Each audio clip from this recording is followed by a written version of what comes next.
सत श्री अकाल, सलाम, नमस्ते। मैं हरमीत सिंह, JNK न्यूज़ बस से। अब सब जानते हैं जम्मू कश्मीर में इस समय असेंबली सेशन लगा हुआ है और इस असेंबली सेशन को लेकर हर MLA जो है वो अपनी बात रख रहा है। लेकिन आज बड़ा ही अजीब सा एक ऐसा माहौल जो है वो असेंबली में भी जो है वो देखने को मिला है। जिन असेंबली में जिन MLAs को आप लोगों ने अपनी आवाज़ उठाने के लिए भेजा था, आज कहीं ना कहीं ऐसा माहौल जो है वो दिख रहा है कि जिन लोगों की जो लोग सरकार के जुल्मों से सताए हुए लोग थे, जो कई सालों से लगातार मांग ये कर रही हैं कि हमारी हक हमें जो है वो दिए जाएं, चाहे वो उनकी तनख्वाहें हों, चाहे उनकी रेगुलर पॉलिसीज हों। कहीं ना कहीं पिछले 10 साल से उनको इग्नोर किया जा रहा था और पिछले 7 साल से जनता की चुनी हुई कोई सरकार जो है वो नहीं थी। और उसी चुनी हुई सरकार को लेकर उम्मीदें ये थी कि असेंबली सेशन जब चलेगा तो लोग जो MLA जिनको चुनकर हम भेजेंगे वो आप लोगों की आवाज़ जो है उठाएंगे। लेकिन अब यहाँ पर निज़ाम कुछ अलग ही जो है वो दिख रहा है। जहाँ पर MLAs को आप लोगों की आवाज़ उठानी थी, आप लोगों की तनख्वाहें बढ़ानी थी, आप लोगों के हकों की बात करनी थी, लेकिन आज MLA जो हैं वो अपनी ही सैलरी बढ़वाने के लिए असेंबली हाउस में अपनी ही आवाज़ उठा रहे हैं। वो ये कह रहे हैं कि हमें 1.5 लाख की तनख्वाह जो है वो नागुजारा है, हमारी तनख्वाहें जो हैं वो बढ़ाई जाए। लेकिन उन्हीं MLA से सवाल भी ये है कि क्या आपने कभी NYC की सैलरी सुनी है? उन होम गार्ड्स की सैलरी की आपको पता है वो कितनी होम गार्ड की सैलरी है? डेली वेजर्स की सैलरी कितनी है और कितने महीने की उनकी सैलरी मिली नहीं है उनको? क्या कभी आपने ये सोचा है जो स्कूल्स में कुक का काम करते हैं, जो 1000 रुपए महीने की सैलरी पर जो है काम करते हैं और कई 6-6 महीने उनको तनख्वाहें जो हैं वो मिलती नहीं है? क्या उन लोगों के बारे में आपने सोचा? उन लोगों की आवाज़ उठाने के लिए जब आप लोग वहां पर आते हैं तो आप कहते हैं कि BJP के पास जाएं और नेशनल कॉन्फ्रेंस के पास जाएं, और आप लोग उनकी आवाज़ नहीं उठा पा रहे असेंबली के अंदर। 2 शब्द बोलकर आप लोग चुप हो जाते हैं। लेकिन क्या कुछ आप अपने लिए, किस MLA अपने लिए सैलरी के लिए क्या कुछ जो है वो बोल रहे हैं, वो मैं आपको सुनवाना चाहता हूं कि आप सुने कि जहां पर 9,000 रुपए में, जो 9,300 रुपए में जो लोग काम कर रहे हैं डेली वेजर्स, जो NYC जो 2500 4,000 में काम कर रहे हैं, जो होम गार्ड जो 2700 रुपए में काम कर रहे हैं, हमारे लैंड ओनर जो आधे लगे ही नहीं हैं, अपनी जमीनें भी दे दी लाखों करोड़ों रुपए की, लेकिन उनको अभी कईयों को सैलरी भी जो है वो नहीं मिल पा रही है। और उसके बाद कितने हमारे हैंडीकैप पेंशन वाले जो हैं, क्योंकि आज पेंशन के लिए भी एक MLA बोले कि हमारी पेंशन भी जो है बढ़ानी चाहिए, उसमें भी इजाफा जो है वो करना चाहिए। ये सारे बयान जो है मैं आपको सुनाने वाला हूं। लेकिन ये सवाल उन MLA से भी है कि क्या 1.5 लाख रुपए में भी आप लोगों का गुजारा नहीं हो रहा और आप लोग क्या चाहते हैं? मैं उनकी आवाज़ आपको सुनाऊंगा, चेहरे नहीं दिखाने चाहूंगा क्योंकि मैं नहीं चाहता मैं उनके चेहरे दिखाऊं, इसलिए मैं आपको सिर्फ उनकी आवाज़ सुनाना चाहूंगा। और सुनिए कि वो क्या कहते हैं कि हमारी सैलरी कितनी होनी चाहिए। 5 लाख यहाँ तो टेलीविजनों का चारा नहीं हो रहा है, तो आपको 5 लाख कहाँ से दिए जाएंगे? 3 लाख होनी। यहाँ तो टेलीविजनों का चारा नहीं हो रहा है, तो आपको 5 सुने, ध्यान से सुने और शेयर भी करें। कम से कम 5 लाख। यहाँ तो टेलीविजनों का चारा नहीं हो रहा है, तो आपको 5 लाख कहाँ से दिए जाएंगे? 3 लाख होनी चाहिए। देखिए, करप्शन, इनको तो ठेकेदारी करनी, मुझे ठेकेदारी नहीं करनी, मुझे काम करना, मुझे असेंबली के अंदर चलना, मुझे तनख्वाह चाहिए। आप देखिए 3 लाख रुपए। अभी और बयान सुना रहा हूं, सुनिए आप कि MLA जो है तनख्वाह में जो कम से कम अगर पूछे तो कम से कम ये 2014-15 में इसकी उस वक्त राजस्थानी की गई। आज तो अब 10-12 साल हो गए, तो मेरी गुजारिश है कम से कम अगर कुछ नहीं तो कम से कम 50-60% इसमें इजाफा किया जाए। हमारा जो पेंशन है उसमें भी हमें कुछ, उसमें भी हमारा जो 50% है उसमें कुछ इजाफा किया जाए। नहीं सर, ये आ गए, आपकी बात आ गई। नहीं, इसमें नहीं, अब इसमें क्या, अब आपने बात कही, बात हुई आपकी। मेरी एक ही बात है, MLA की बात है, ये सब लोगों की बात है। और सैलरी सर ये सैलरी के बारे में भी डिमांड है, एक रेजोल्यूशन है जरूरी है। किसी ने कहा था कि ये लोग अपनी सैलरी की मांग कर रहे हैं, बहुत सारे जम्मू कश्मीर के लोग देख रहे हैं, नौजवानों ने कहा कि एमएलए अपनी सैलरी की बात कर रहे हैं। मांगी कि इसको सैलरी चाहिए, मुझे तो चाहिए। मैंने आपने देखिए, मैंने अपने आज तो सबने कहा, आज तो रेजोल्यूशन तो क्या आपको तो आप सुनिए, 3 लाख रुपए, 5 लाख रुपए तनख्वाह जो है वो चाहिए, क्योंकि गुजारा जो है वो नहीं हो पाता है इतनी सैलरी से। 1.5 लाख रुपए महीने सैलरी जो है उनको मिल रही है, लेकिन 1.5 लाख रुपए में एमएलए का गुजारा नहीं हो रहा। आपने देखा डोडा के जो एमएलए हैं उनकी तरफ से और एक कश्मीर के जो एमएलए हैं उनकी तरफ से ये मांग रखी गई, और ये भी मांग रखी गई कि पेंशन भी जो है, पेंशन जो एमएलए, जो पुराने एमएलए जो रहे हैं पुराने समय में, उनकी पेंशन जो उनको मिल रही है उसमें भी इजाफा किया जाए। मतलब एक तो आपको एमएलए की 1.5 लाख रुपए तनख्वाह मिल रही है, और जब आप पिछली बार एमएलए रहे हैं उसकी जो पेंशन है उसमें भी इजाफा चाहिए।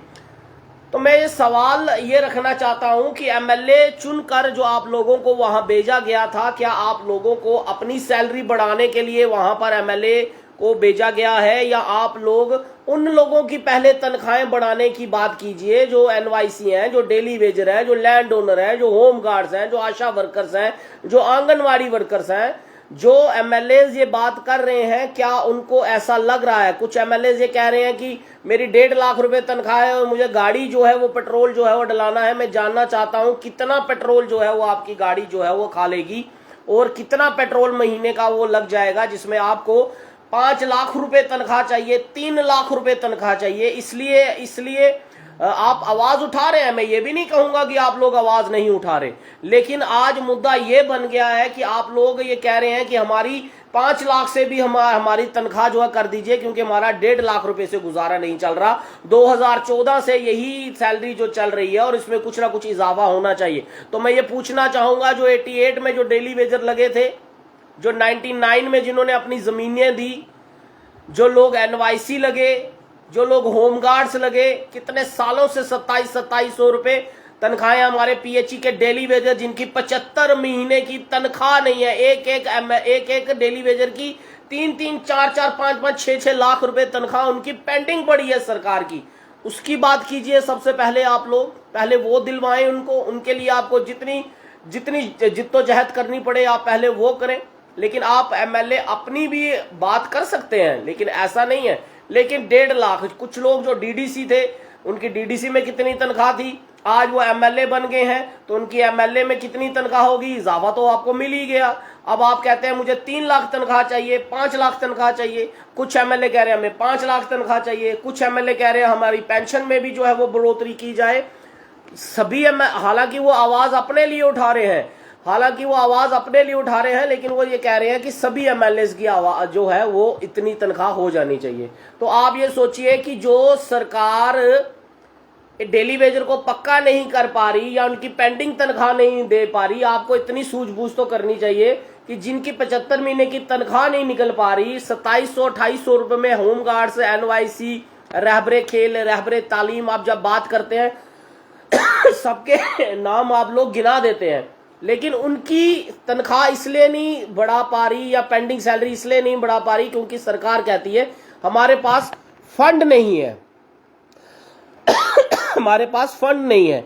तो सरकार के पास आप लोग सोचिए इतना फंड कहां से आएगा कि आप जितने 90 एमएलए हैं उनकी तकरीबन 1.5 लाख रुपए तनख्वाह कर दें। और कितनी सहूलतें आप लोगों को मिलती हैं, क्या वो सहूलतें एक आम इंसान वो फ्री ले सकता है? जो आप लोग फ्री, जितनी सहूलतें आप लोगों को फ्री मिलती है, राशन से लेकर हवाई जहाज की टिकट तक की जो सहूलतें आप लोगों को मिलती हैं, क्या वो एक आम इंसान जो है वो मिल पाती हैं? जो लोग आज सताए हुए हैं क्या उनको मिल पाती हैं? आपको लगता नहीं जितनी फैसिलिटीज आपको मिलती हैं इतनी तो आम इंसान को जो है वो नहीं मिल पाती। आप चावल के एक दाने से लेकर जहाज की एक टिकट तक आपको कितनी सहूलतें मिलती हैं, वो आप अपने आप से खुद पूछकर जो है वो देखें। वो हम बोलेंगे तो आपको अच्छा नहीं लगेगा, लेकिन कितनी सहूलतें एमएलए एमपीज को, कितनी सहूलतें जो मिलती हैं हमारे भारत देश के अंदर, यहाँ पे एक कॉर्पोरेटर बनता है उसकी भी पेंशन लगी हुई है, लेकिन जो हैंडीकैप है, जिनकी एक टांग नहीं है, एक बाजू नहीं है, सरकार ने उसके लिए 250 रुपए बढ़ा कर दिए हैं। कैटेगराइजेशन की है, 80 साल से ऊपर अगर उम्र है तो उसकी 2000 रुपए जो है वो पेंशन लगेगी। और आप कह रहे हैं कि जो आप पेंशन ले रहे हैं, कितने हजार आप लोग पेंशन ले रहे होंगे मैं जानता नहीं एग्जैक्टली, लेकिन आपको वो पेंशन भी कम लग रही है। आप कह रहे हैं हमारी पेंशन और बढ़ा दी जाए, और बढ़ाओ, हमारी 50% और बढ़ाओ, हमारी तनख्वाह भी बढ़ाओ, हमारी पेंशन भी बढ़ाओ। जिनके पुराने एमएलए हैं वो 1,60,000 तनख्वाह भी ले रहे हैं, पुराने एमएलए होने की वो पेंशन भी ले रहे हैं, शायद कभी कॉर्पोरेटर बने हो उसकी भी पेंशन लिए। ये तो हमारे भारत देश की एक बहुत बड़ी खूबसूरती है कि कोई कॉर्पोरेटर बन जाता है उसकी भी पेंशन लग जाती है, कोई एमपी बन जाता है उसकी भी पेंशन लग जाती है, कोई अपना एमएलए बन गया उसकी भी पेंशन लग जाती है, कोई सरपंच बन जाता है। हर जगह ये निजाम है। तो जो हैंडीकैप है, जिनकी एक बाजू नहीं, एक टांग नहीं, जो डिसेबल्ड है, उनके लिए सरकार 250 रुपए बढ़ाई है। 250 रुपए, ज्यादा से ज्यादा 2000 रुपए, जिसकी 80 साल से उम्र होगी। वो पेंशन सरकार को कहिए पहले उनकी पेंशन बढ़ा दे, आप लोगों की पेंशन बाद में बढ़ा सकते हैं। आप लोगों की पेंशन बढ़ाएंगे तो शायद और बार पड़ जाएगा, लेकिन वो जो जिंदगी से सताए हुए हैं, जिनका एक हाथ एक पैर नहीं है, उनकी पेंशन बढ़ाने की बात कीजिए। बोलिए सरकार को, आपने 3000 की बात की थी, आप क्यों कैटेगराइजेशन लाई है? आपको कैटेगराइजेशन नहीं लानी चाहिए। हैंडीकैप चाहे 80 साल का हो, चाहे 20 साल का हो, चाहे 50 साल का हो, उसकी हालत तो वैसी है, जिंदगी का सताया हुआ वो तो वैसा ही है। उसके लिए अगर सरकार 3000 कर देती तो शायद सरकारी खजाने में, कहते हैं किसी गरीब गुरबत की अगर आप मदद करते हैं तो ऊपर वाला भी आप लोगों की मदद करता है, सरकार का शायद खजाना और बढ़ जाता। हमारे गुरु नानक देव जी ने कहा है कि करना में अमीर बन के मेरा सतगुर यार गरीब बांधा। तो आप गरीब की मदद कीजिए, सबसे पहले आप गरीबों के हक उनको दिलवाएं। हो सकता है सरकार भी जो खुश हो जाए, उनका आपके कामकाज से खुश हो जाए, आपकी तनख्वाहें खुद ब खुद ही बढ़ जाए, कुछ निजाम ऐसा भी चलाए। लेकिन आप गरीब को पहले हक दिलाने की बात करें। आप पहले अपने हकों के लिए, जिस असेंबली में आपको आम लोगों के, जम्मू कश्मीर के आम लोगों से, जो पिछले 7 साल से जिनकी अपनी सरकार नहीं थी, जो आप बार बार बोलते थे कि जनता की चुनी हुई सरकार आएगी और उनके हक दिलाएगी, लेकिन आप उनके हक छोड़कर अपने हकों पे जो है वो आप जो है आवाज उठाना शुरू कर दी आपने। आप अपनी आवाज उठाएं, हमें उससे कोई दिक्कत नहीं है। लेकिन अभी तो तकरीबन 4 महीने सरकार को बने हुए हैं। 4 महीने आप पहले जो पिछले 10 साल या 7 साल को जो आप टटोलते हैं, जो आप बोलते हैं, उस बार को पहले खत्म कर ले। पहले मुझे लगता है शायद उसको खत्म करना चाहिए, और जब वो बार खत्म हो जाए तब आप अपने लिए भी आवाज उठाएं तो हमें अच्छा लगता, जम्मू कश्मीर की जनता को भी अच्छा लगता। हम भी आप पर जो है कोई कटाक्ष नहीं करते, हम भी आपके इस सैलरी बढ़ाने की बात को लेकर आलोचना नहीं करते। हाँ, लेकिन अगर सरकार ने अपने वादे सारे सही पूरे किए होते तब हम भी आपसे नहीं कहते। अगर पेंशन को जो वादा किया सरकार ने 3000 रुपया, हालांकि 3000 से भी कुछ नहीं होता, लेकिन चलो फिर भी किसी ना किसी तरह से कुछ मदद उनकी हो जाती। उनकी पेंशन बढ़ नहीं रही और आप अपनी पेंशन बढ़ाने की बात कर रहे हैं। उनकी तनख्वाहें बढ़ नहीं रही हैं, वो पिछले 25 साल से जो है उन्हीं तनख्वाहों में काम कर रहे हैं। 75 महीने की तनख्वाहें नहीं है, सड़कों पर लाठियां खाते हैं, पुलिस की लाठियां खाते हैं, सरकार के दरवाजे खटखटाकर उनके हाथ पैरों के चप्पलें घिस गई हैं, जिनकी हाथ जो है कई खुदकुशी कर गए, कई रिटायर हो गए, कई दुखी हैं, कईयों के बच्चे स्कूलों से निकल गए। लेकिन उनके हक छोड़कर आप लोग अपने हक जो है वो पहले करेंगे। थोड़ा सा ये सोचना चाहिए उन एमएलएस को जिन्होंने ये आवाज उठाई है। मुझे लगता है शायद उनको सबसे पहले आम लोगों के, जो सरकार के सताए हुए लोग पिछले कई सालों से लगातार प्रोटेस्ट कर रहे हैं, पहले आप लोग उनके हक दिलवा दीजिए। उसके बाद आपके हकों के लिए भी, जहां हम उनके हकों के लिए लड़ सकते हैं, सरकार से बोल सकते हैं, सरकार से जवाबदेही कर सकते हैं, तो यकीन रखिए हम आप लोगों के लिए भी, आपके हकों के लिए भी लड़ सकते हैं। जहां मीडिया, आप आम इंसान की आवाज हम उठाते हैं, तो वहां जब किसी एमएलए के साथ कुछ गलत होता है तो हम लोग आपके साथ भी उतना ही खड़े रहेंगे। अगर आपको लगता है कि आपकी तनख्वाह कम है, आप पहले लोगों की मदद कर लीजिए। आपकी तनख्वाह के लिए हम खुद वादाबंद हैं कि हम भी आपके लिए आवाज उठाएंगे कि आखिर कब तक एमएलए 1,60,000 रुपये काम महीना करता रहेगा। उसकी तनख्वाह 3 लाख होनी चाहिए, उनकी मांग है 5 लाख होनी चाहिए। आप छोड़ेंगे तो एमपी जो है वो कहेंगे हमारी भी तनख्वाह बढ़ाए, हमें भी जो है बढ़ना चाहिए। तो ये निज़ाम कैसे चलेगा ये तो ऊपर वाला ही जानता है, लेकिन हमारी सिर्फ यही मांग है कि सबसे पहले जो गरीब गुरबत लोग जो हैं उनकी तनख्वाहें, उनकी ज़िंदगी सुधर जाए। आप लोग तो फिर भी बड़ी बड़ी गाड़ियों में चल रहे हैं, लेकिन आज वो भी हैं जो जिनको चलने के लिए भी एक टांग उनकी भगवान ने दी है और एक टांग जो है वो कहीं किसी हादसे में उनकी चली गई। तो आप तो फिर भी गाड़ियों में घूम रहे हैं। तो उम्मीद करते हैं कि आप लोग जितनी जोर खरोश से अपनी तनख्वाह के बढ़ाने के लिए काम कर रहे हैं, आप लोगों की आवाज़ उठा रहे हैं, लेकिन अब आपको और हिम्मत करनी पड़ेगी, और हिम्मत जुटानी पड़ेगी, और आवाज़ बुलंद करनी पड़ेगी आप लोगों को, ताकि सरकार ने जो वादे बंद है और सरकार 5 साल में जल्द से जल्द जो है वो सारी बातें पूरी करे। और खासकर जो पहली बजट जो आई है, उस बजट में खजाने में से कुछ आम लोगों के लिए ज़रूर निकले, ताकि आम जनता को भी लगे कि जिन एमएलए को हमने चुन कर भेजा है वो यकीनन उनकी आवाज़, बुलंद आवाज़ जो है वो सरकार के आगे रखने वाले हैं। फिलहाल इतनी ही सवाल जवाब है। अगर आपको कुछ लगे इसमें कि सही है या गलत है, जो भी लगे अपनी राय ज़रूर दीजिएगा और वीडियो को शेयर जो है वो ज़रूर कीजिएगा। दीजिए इजाज़त मेरे को। मैं हरमीत सिंह, JNK न्यूज़ बस से। जय हिंद। मिलती नहीं है, दीजिएगा और वीडियो को शेयर जो है। उम्मीद करेंगे कि जिन एमएलएस ने ये आवाज़ उठाई है, शायद उनको कुछ हमारी बात कटाक्ष भी लगे, लेकिन फिर भी हम चाहेंगे कि विपक्ष को असेंबली में वो अपनी आवाज़ के साथ साथ और लोगों की आवाज़ भी उठाएं। आज भी हमसे कई लोग फ़ोन पर बात करते हैं, चाहे होम गार्ड्स हों या NYC हो या कोई स्कैम से JKPSI के एस्पायरेंट एज रिलैक्सेशन की बात करते हैं।